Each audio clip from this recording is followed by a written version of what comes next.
দিনের তাপমাত্রা সামান্য বাড়তে পারে, তবে কুয়াশাচ্ছন্ন আবহাওয়ার কারণে বরিশালে শীতের অনুভূতি অব্যাহত থাকতে পারে এবং 1 তারিখে সারা দেশের বরিশালের তাপমাত্রা সামান্য বাড়তে পারে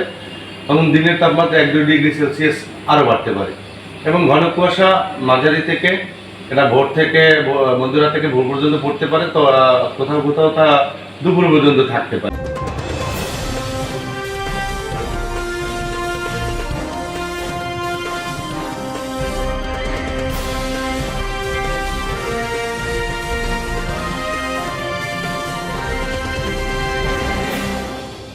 এই যে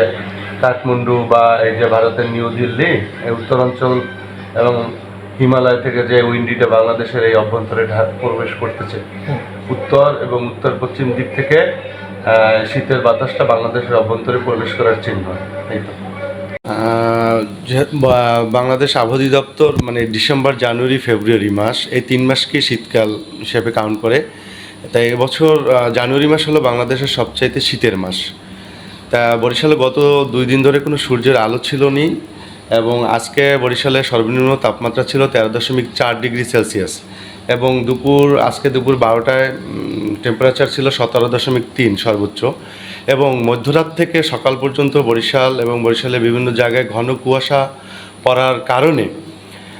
আপনার এই শীতের অনুভূতিটা একটু বেশি অনুভূত হচ্ছে এবং দিনে সূর্যের আলো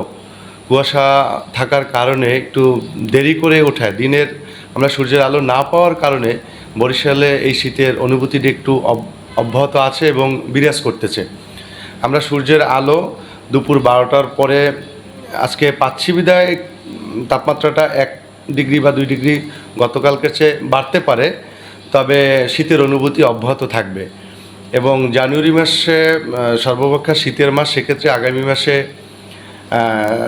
শীত একটু বাড়তে পারে, তবে শৈত্যপ্রবাহ 10 ডিগ্রি সেলসিয়াস তাপমাত্রার নিচে না নামলে ওটাকে শৈত্যপ্রবাহ হিসাবে কাউন্ট করে না আবহাওয়া অফিস। বরিশালে